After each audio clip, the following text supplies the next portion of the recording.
a good idea, a bad idea is up to you. All right, we are live right now. So welcome to the session. We're sorry we're a little bit late getting going, but we appreciate you being here. And I'm Superintendent Mike Morris, and I'm really pleased that Jayshree and Molly, who are two of our distance learning coaches, are with us today to work with caregivers and families about Google Classroom. They're going to present a few slides, but the intent is to be interactive. So if people have questions as we're going, we may wait till the end to be able to answer them. But really, we know that this distance learning, is a challenge for caregivers, and we want to do a really good job making sure that all families have the tools they need to be able to support their children in school. So with that, I'll turn it over to Jayshree and Molly, and welcome. Thank you, Mike. My name is Jayshree, and I am the tech teacher at Pelham Elementary, and I'm also one of the district's elementary distance learning support specialists for this year. And I will now give over to Molly. And I will, yeah. Thank you. I'm Molly Millay, and I'm also a distance learning support specialist, and I also teach special education at Crocker Farm. I should mention, I'm sorry to jump in before we do the slides. If there are comments along the way or later, the way this program works as you're following on YouTube is in the lower right-hand corner. There should be a box that you could type in a question or comment. I also want to note in the chat already, if you're looking to hear this in Spanish, there's a Google Meet that's been set up, telephone or link where translation's happening. We're going to do our best. You might hear us speaking a little bit slower than what you might normally come to expect, and that's really because we have live translation that's happening simultaneously. And with that, I'll turn it back to Jayshree and Molly. Thank you. And so we're going to, if we could present our slideshow. This is also on our website. So don't worry if you don't get everything right now, because you will have access to it later. So this training is just for Google Classroom. So Google Classroom will be used for grades 3 through 12. So most of the district will be using Google Classroom as the platform for their distance learning. And can you switch the slides? Good. So as I said, I'm Molly Millay, and Jayshree Krishnan is on the stream now. And Ella Stocker is not with us right now because she's doing something else, but she will also be running some trainings throughout the semester. One thing we want to emphasize is you don't need to know everything now. We're just learning, students are just learning, teachers are just learning. So we're just going to try to take everything step by step, and this is the first of other trainings that will be offered. And again, we have our website where we will try to, as soon as we get more information and know about new technology or ideas, we will put it up on our website as well, so everyone has access to it. And if you could switch. Okay, so like I said, Google Classroom will be our learning management system for 3rd through 12th grades. If you go to this slideshow through the link or through our website, if you click up top where it says Google Classroom, that is a clickable interactive link that will take you right there. So what Google Classroom does is that teachers can post assignments and announcements for students, and then the students can do those assignments and turn in work right through the platform. So we're just going to kind of go through the basics of how to get into Google Classroom.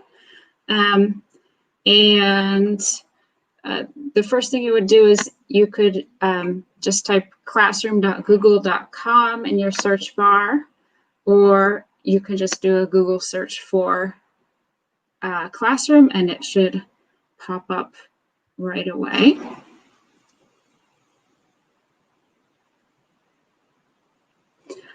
And if you are familiar with the what we call the Google waffle in the right-hand corner, if you click that, there is a Google Classroom icon, which looks like a chalkboard, and that's another way to get there. That might be the way that your children are taught to do it. So your child's teacher will give a code that you will click the plus button in the corner, then you'll enter the class code, and that will take your child to the classroom. There also might be a join button that's blue in the corner of a class that you will see that you can also click on.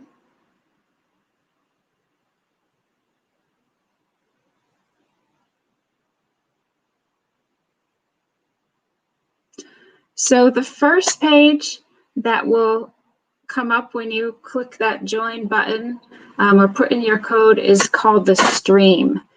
And assignments and announcements will all be posted there in the order that the teacher posts them. So for instance, if the teacher posts something on Monday, that will be there, but then when she posts something on Tuesday, the Tuesday one will be on top of that. So it's kind of in chronological order.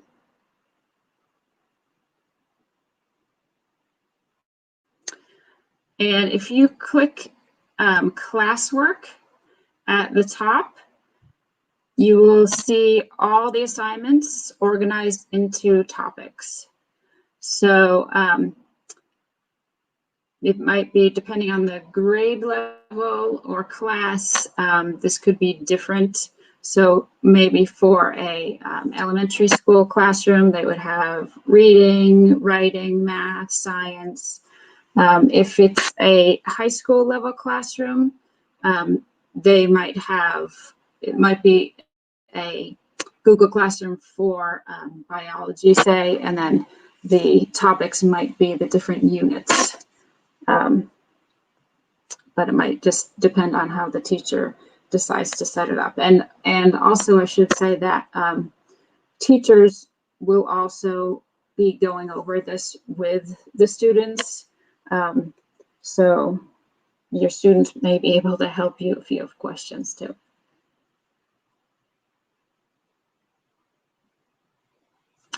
So when you want to look at assignments, you can click on the topic. So say I wanted to see what the reading assignment was.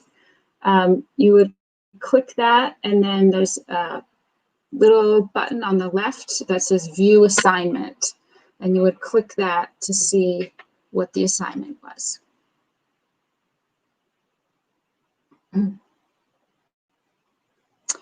Okay, so the assignment has a lot of information on it. So there's instructions as to what to do. There's a due date, which tells you when it is due. There might be a template for your child there. So like something that they will need to fill out that the teacher's pre-made for them. Or the assignment could be more of just like maybe write an essay, and it's kind of open-ended. So in that case, your child would need to add or create their own work. So when you're done, or your child is done, you have to click the Turn In button. Otherwise, the teacher does not know that the assignment was done. So this is kind of like the scenario where a child does their homework but then never turns it into the teacher. This is kind of the same thing as that. So in order for the teacher to see what's happening, it has to be turned in by the student.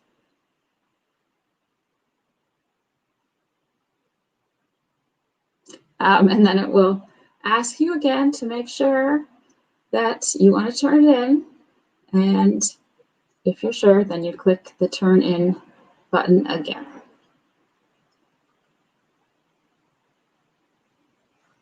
When you have turned in an assignment, it goes from whatever color it was.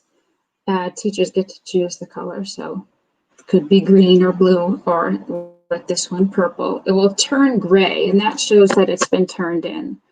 So that's kind of a quick visual way to see which assignments have been turned in and which assignments have not been turned in.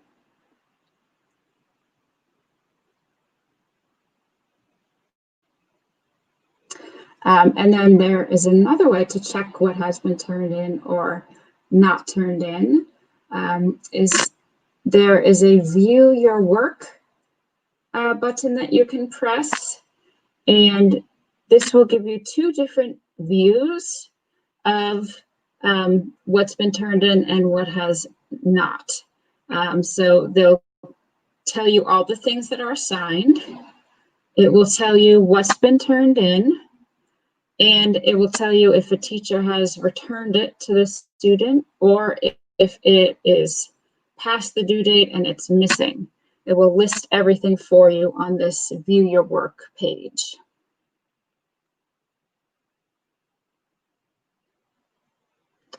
And this is another feature of Google Classroom that I actually just learned about this summer. I didn't know this before, even though I used Google Classroom last year.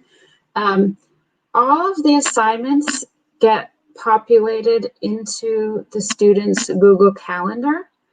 So, and they get populated from different classes too. So you can see, for instance, high school teachers maybe you have a science class, a English class, a drama class.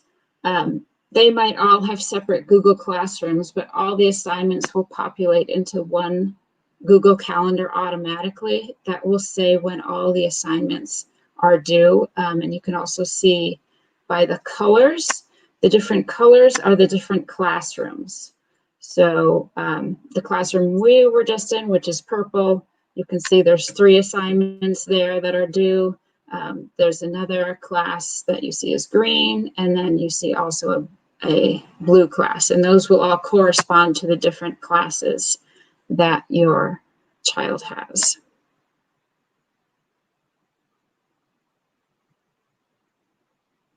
Okay, and so that's the basics of Google Classroom. So at this point, we will open it up to any questions that people have.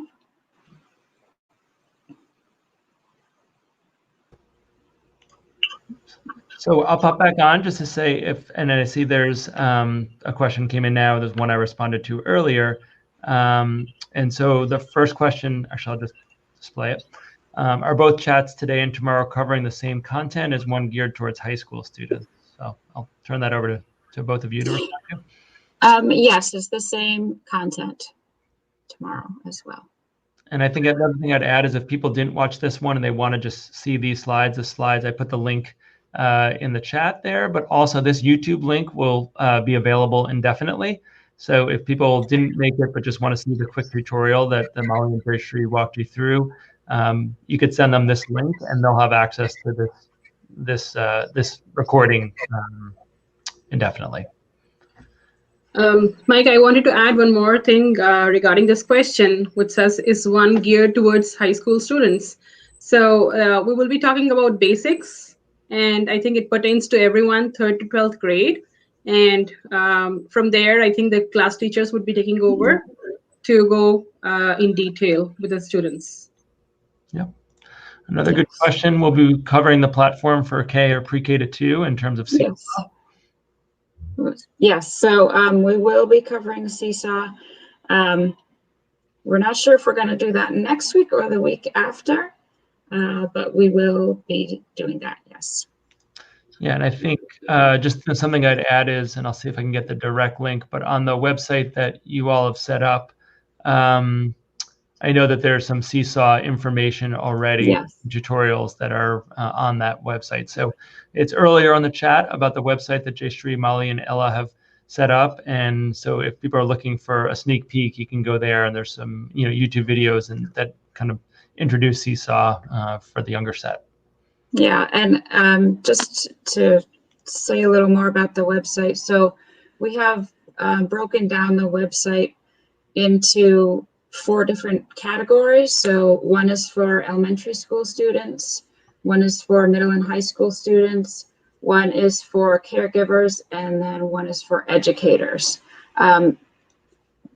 Just because you're caregivers doesn't mean you can't go onto any other portion of the website and see what's there.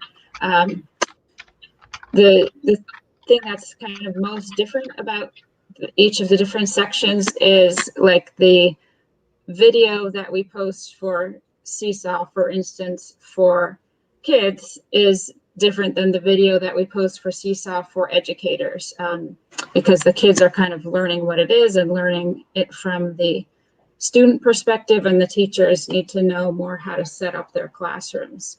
But it's still available there if you want to see it. Thank you, Molly.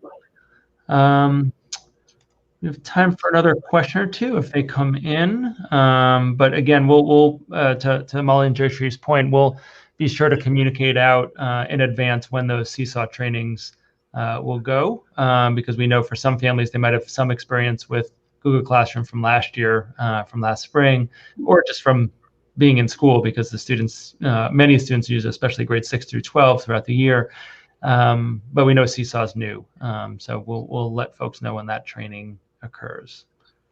Give people a minute to see if there's any other questions that come through. I think an important point I want to emphasize that Molly mentioned is that these are skills that were the first couple of weeks that teachers are going to be working with your children on. It's not the assumption that they know how to use Seesaw or Google Classroom. For those of you who are on the earlier session about the schedule, we talked a lot about how it's really about class orientation, and the goal is that we want to support our students to acquire the skills to be more independent doing distance learning, and there's going to be a major focus on that at the beginning of the school year.